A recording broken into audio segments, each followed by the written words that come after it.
Sir, in your situation, one of the most famous ones, which is, Operation Khukri, why did India or why would an Indian regiment be needed by the United Nations, in this case, in a country like Sierra Leone?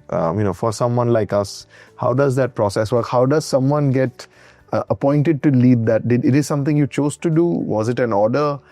What is that process like? Firstly, very briefly, let me share with you, Sierra Leone was a British colony till 1961, as late as 1961. When the Britishers left, the local currency, Leone, of Sierra Leone was equal to $1.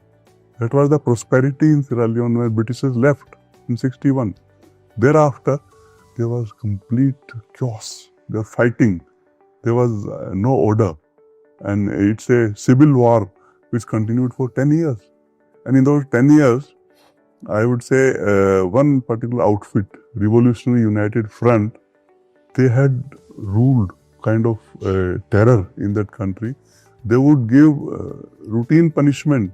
They would ask, do you want long sleeves or half sleeves? You understood that? Nice, sir. It's a punishment he wants to give. Okay. So he's asking that you want to cut your hand from here or here? What do you want? You want a long sleeve? For any, as a routine punishment. Routine punishment for small little mistakes by any citizen of that country. They would give punishment like this and ask that fellow, you want long sleeves or half sleeves? If he say I want long sleeves, they will cut his hand from here. Half sleeves means they would cut it from here. There was a terror RUF had created in Sierra Leone. And when we went there, almost 20% population did not have their hands or their legs. That was the thing. 20% of the population. And this is, so when did you go there? We went in 1999. So within 30 years of their independence. Yes. And why did we go there? Because the militant organization RUF agreed to lay down weapons. Okay. But they said we will lay down weapons to a neutral force. We will not lay down weapons to the Sierra Leone army, which we are fighting. And incidentally, I would say Sierra Leone happens to be the richest country in the world because of diamonds. If you see that movie, Blood Diamonds. Yes. So the best of diamonds were traveling from Sierra Leone to the Western countries. In return, what was coming was weapons, drugs. It was a nexus of, I would say, narcotics being supplied, weapons being supplied to RUF by vested interests. And that country has completely crumbled. That is when we went there. And this UN resolution was passed that we need to send a UN assignment which primarily comprised of Indian forces, but from other countries too. There were various other countries part of this contingent. In this kind of situation, we went in there. So did you have to go in there? Was it an order or was it something you decided? In my case, I would say it immediately happened post Kargil. Okay. I had stayed away from my family for 3 years. I was there in Kashmir. Moment I stepped out of Kashmir, I got this posting. So personally, we had to give a choice. Personally, I had to give a choice. Okay. If I had said no, then some other officer would have gone. That is when my wife told me, you are going. It's a national duty. I will take care of the family, you go. Because you can't say no to an order in the military. So it was a personal choice for me. But as a contingent, India had to go because India has been representing in all the UN assignments. Wherever there have been a UN force, Indian contingent is almost part of every contingent. So that definitely India would have never said no. We wanted to be there. And more than order, it's I would say, experience one would like to go through. So when you go to do UN peacekeeping missions, and the title is Peacekeeping. Yeah. And especially if you go directly from Kargil, is there a change in mindset that you have to create for yourself or for your regiment? Complete change. So how would you prepare yourself for that? You see, it takes time. Moment you land up in UN, you realize very first day, it's not the same environment I've been working in Kashmir or anywhere else in the country. Now it is more of a peacekeeping assignment where you are dealing with situations where you got to be, I would say, diplomat every day, every minute you are handling various parties. There, you see, in any civil war, there are too many groups fighting. The first requirement for you is to be neutral. Not only to be neutral, you have to apparently look more neutral than anybody else. Neutrality is the backbone of your UN peacekeeping, and you got to make sure that you are not seen as a person favoring any of these parties who are fighting. Then only they will respond to you as a peacekeeper. And secondly, in peacekeeping, there are two types of assignments: peacekeeping and peacemaking. Peacekeeping is where the peace is there generally. Peacemaking is you have to fight to create peace. That is more challenging. That you have to, those parties, you become one more party to fight them. And sir, if you're not representing your country, if you are not fighting for India, and you are trying to keep peace between two parties, maybe you have no interest in or no, love for, are you able to generate that same fearlessness? Are you able to generate that same love? Are you able to generate the same motivation? You know what is the motivation? When you go for a peacekeeping assignment, firstly, they put a national tricolor here. You don't wear your tricolor in Indian uniform. Okay. But the moment you go into a UN assignment, on a peacekeeping assignment, the best thing that happens that you get a tricolor here put on your uniform, and India is written here. That India written and that Tiranga on your chest gives you that kind of motivation that you are an ambassador of your country. You have to do your best. So whosoever had designed this policy, I think I am really, really impressed that this uniform now becomes the national uniform. And that tricolor will every time remind you that you have to be at your best. And in fact, I would say I was more motivated because I am carrying that flag on my chest. What happened, sir, in Operation Khukri? You go for peace, you go under UN auspices. I'm assuming a lot of things you assume it's a easy. In your mind, did you assume it will be an easier mission, or did you think it will be like Kargil? Were you aware that something is off? We actually went thinking to be an easier mission because Lome peace agreement had happened. We were to go there and they were to lay down weapons. That was all. But we were told that we have to go there to ensure that RUF lays down weapons in front of the UN peacekeeping force. And as simple as that. So when you say lay down weapons, yes, it just means they physically lay down the weapons and you collect them? Yes, collect them and then you demobilize them from a militant organization to back integrate with the civil society. Okay. So there are the main tasks given to us. But you see, I would say many times I have spoken. I always say that this particular assignment, what I have gone through with my company in Sierra Leone, is actually, it was like a battlefield where so many countries were representing. There were almost 16 or 17 countries being part of that UN force. And India got gold medal. Like in sports, somebody comes with a gold medal. We regard so much and we should. But in this case, it was something like in an international environment and with so many countries representing, where every country ultimately laid down weapons to the militants. Indian soldiers stood his ground. He said, no, I worship my weapon. मैं अपने हथियार की पूजा करता हूँ, मेरा भगवान है. I can't lay down weapons. You stood your ground. And unfortunately, it is not known to armed public in India that it was a gold medal for India in an international battlefield where all other countries surrendered to the militants. And only India, we stood our ground and we said, no, we will not. And ultimately we fought our way back. We came back with honor, with dignity. So I, as an ambassador of Operation Khukri, talk about it wherever, whatever forum I go. Every Indian must be proud, must know what happened in Sierra Leone. This book, you know why I, with my daughter, wrote this book? Because after this operation, Britishers had put their stamp on Operation Khukri. Okay. Because in those days, Indian media did not have the reach to reach Sierra Leone. BBC was time and again showing Operation Khukri as a British operation because there were 2 Chinook helicopters of British Army which participated in this operation. So they kept claiming Operation Khukri as the biggest success story and called it as a British operation. That is, it was hurting me. Every day it was hurting me. Yeah, we have gone through so much. 75 days without food, surrounded by the military. I think, sir, for people who haven't had the opportunity yet to maybe read the book or know about Operation Khukri, the 75 days, can you explain day one? What happened? Okay, it started actually on 2nd of May 2000 was the day when it started. What was day one like? You see, it actually happened on 1st of May 2000 and an incident between, I would say, I think it was Ghanaian army and the RUF, that is the militant organization.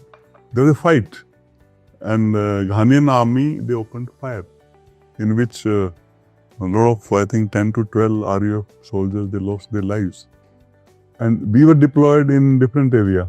We were at Calahon. So then Ghanaian army was representing UN as well? Yes. So are you allowed to open fire as a... You definitely. I mean, in self-defense, nobody can stop you. Okay. Whatever situation it is, that if you feel it is your self-defense involved, you can open fire. So this incident happened in McKinney and Mukbraka. We were at Calahon. We were not aware of this incident, unfortunately. Right. And RUF called me for a meeting the next day morning, that we want to have a meeting to discuss the modalities of laying down weapons. I was waiting for it. I was so happy that they're calling me for a meeting to lay down weapons. I went for that meeting. And will you believe it? When I was sitting in that meeting hall, there were steel gates, and suddenly, bang, bang, the entire doors were closed. And a couple of these soldiers came and they stood with the weapons on top of me. I was captured. As a company commander, as the senior most officer at Calahon, I was captured by RUF. So do you have any, when you went in, was there a possibility in your mind? No, I was going every meeting like this. It was a routine meeting. We had number of these meetings earlier. Okay. I thought it was one of those meetings. And can you imagine that as a company commander, when you get captured and you are taken as a hostage? I was made a hostage in that situation that very first day. It started from there. They carried me to the headquarters. The same vehicle where I was sitting in the front, I mean as a commander, now I was sitting behind with a couple of these RUF soldiers surrounding me. And I was like I would not call it, but as good as a prisoner of war. They took me to the headquarters. And when I was given this treatment, they surrounded my company simultaneously. RUF later on, they shared with me that they have a tactics of separating the commander from the troops. Okay. It's a military tactics. Whenever they go for an operation like this, they first separate the commander from the troops. So they trapped me into that meeting and they captured me. And when I was a hostage... So you went alone to these meetings? I had one more officer with me. I had a couple of these soldiers also with me. Everybody was... so they took everybody. Okay. Including the military observers. They were from various other countries, including even a Pakistani officer was there. A British officer was there. They all were captured. We all were taken to their headquarters. And for 1 week, I have stayed like a hostage in their camp. I tried to negotiate, talk to the military commander, Colonel Martin, who was a brigade commander, who was a good friend of mine. But they said Martin is not available. You can't meet him. And when you get into a situation like this, the world has come to an end. And what else? I was going to say, sir, when you are the commander, you've just come out of Kargil, that's a success for the country, it's a success for the army. You go for a peacekeeping mission. I think there must be a certain confidence. Does that break very quickly? It broke. That's what I'm saying. Life was completely shattered. And Zindagi mein bhi yahi hota hai. When everything is gone, you have no other way but to bounce back. And I will now share with you how did I bounce back. Sure. When everything is lost, as a military commander, when you are humiliated like this, you are sort of captured and taken away from your company, what worse can happen to anybody in uniform? This is the worst So situation. did you think that they were you in a way completely just worried about the situation, or did you think that from a life standpoint this could be the end? Was there a danger in that context? Did you have any idea how these people behaved or what they did? Actually, you see, there was no fear of death, to be honest. Okay. But it was more of a disgrace that as a company commander, you have been given a treatment and you have been trapped into, captured by the enemy. You don't know what is happening in your company. I was kind of told by them only that they are going to now put that siege and make sure that Indian troops are made to lay down weapons to them. So you are absolutely, I would say, you are in a situation ki sab kuch khatam. Ji. And that is when, you see, I recollected what I have been talking all this while, that now you have to strike the mind. There is no time to fight the attrition. Now is to strike the enemy's mind. And that is something which, it's a very interesting thing. Every morning, I was going to the jungle, to the bush, the morning call. And these people would come with guns, and I am sitting in a bush, and you can well imagine, their weapons pointing at you. I was not comfortable. So next day morning, I got up. I said, where are my bodyguards? Come, let's go. They got annoyed with that word bodyguard. They got annoyed. We are not your bodyguard, Major. We are soldiers. I said, no, you are guarding me every day. You come with me. We'll go to the bush. They refused to come. Just because of that one word, Okay. Bodyguard. And it struck me, it's so easy to play with their mind. It is not difficult. Are you understanding? Yes. That gave me the kind of confidence that I think I can handle them. That one incident I have also written in the book transformed my thought process. And who were these people, sir, that you They were dealing with? RUF soldiers, the Okay. Revolutionary United Front soldiers. They were trained soldiers or? It's a parallel army. Okay. RUF was like a parallel army in Sierra Leone. And where were their weapons coming from? They were controlling 70% of Sierra Leone. So they were bigger than the... Yes. Okay. And they were guarding the border post. Okay. And as I said, diamonds were being controlled by them. So they were smuggling diamonds. And that's how they were guns were coming and trucks were coming. So what I'm trying to say is that is when I got that entire idea of striking the mind. And I called for a meeting with their political head. RUF had two parallel wings. Okay. The military wing and the political wing. Before this incident happened, we were doing a very good job in the ground. We were kind of distributing rations, medicines to the local people. The Papa Gima was the political head. They used to call him Papa Gima of Callejon. He was very fond of me. Okay. And I said, I want to meet Papa Gima. Firstly, they told me he is not available. Luckily for me, I could get a meeting with Papa Gima in Callejon. And I could sort of tell him that keeping me there is more dangerous than with the company. Because by then, I feel with great pride that our soldiers refused to lay down weapons. Even without you? Yes. Even they were told, we will kill your company commander. They said, no, we are not laying down weapons. So that gave strength to me. That demoralized the RUF. So how many days were you? 1 week. So for 1 week, then finally they let you meet Mr. Papa Gima. Papa Gima. And they by then had realized that Indian troops will not lay down weapons. All other peacekeepers had laid down weapons. So we were the only army? Yes. That did not lay down the weapons? Yes, only army. And that is when I could sort of convince Papa Gima to get me back to the company. And more than my convincing power, it was the good we had done to Callejon and the local people. The local people came to our support. They were almost trying to fight RUF that Major Punia has to be released. Okay. So he's done good to us. He has given us food, rations, he has given us medicines. And moreover, RUF was on a back foot. Because what they thought they would be able to disarm the Indian company, they did not. They did not succeed. So that is when I would say I bounced back and I came back to the company by whatever mind game I could do, whatever diplomacy I could do, Yeah. I could come back.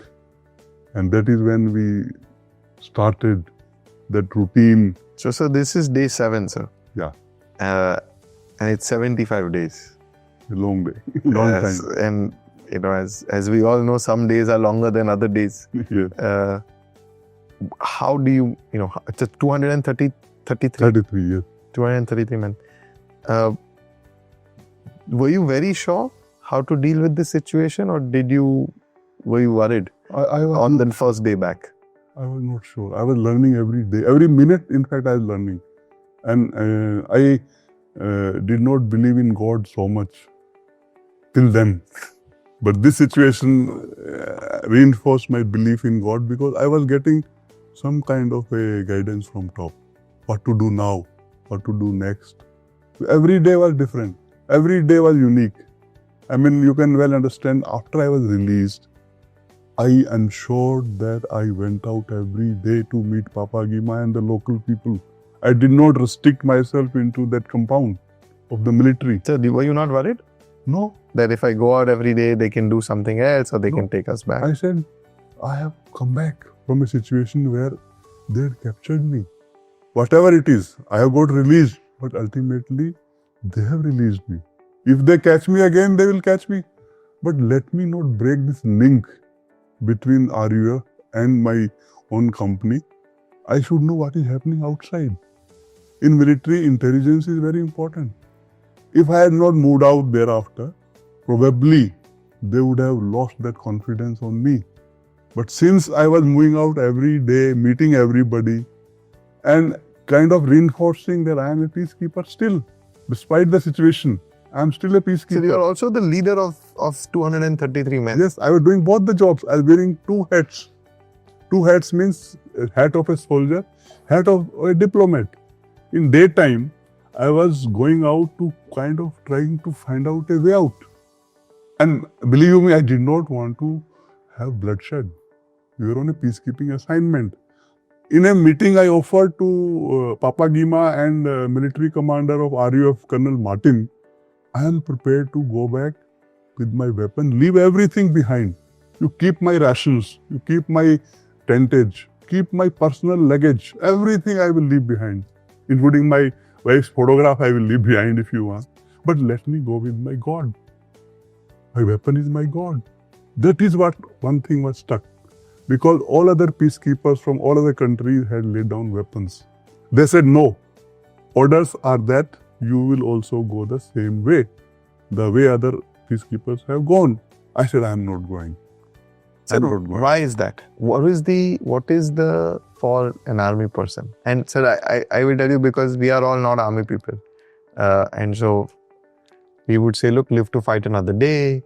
Why not, if they're allowing people to go, if other armies have not gone, why not leave your arms and leave? Actually, we actually worship on Dashera.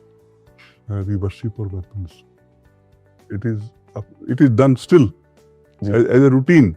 Every Dashera, we worship our personal weapon. And the kind of status Indian Army gives to its weapon is not lesser than God. There were other armies, maybe they had a different opinion. But in our case, and imagine we had gone there to ensure that the militants laid down weapons to me. Weapons, yeah. And now I am laying down weapons. And personally, if I had ordered, I was allowed. There were orders from headquarters and everywhere that if I feel on ground, laying down weapons is the best way, I can still go ahead in that situation. But personally, as a company commander, do you think I would have done my service after that? If I had laid down weapons, my soldiers would have said ki company commander ne bola and we have done it. But what would I have done personally? as a company commander. I couldn't have worn my uniform thereafter. It was hurting. I couldn't have done it.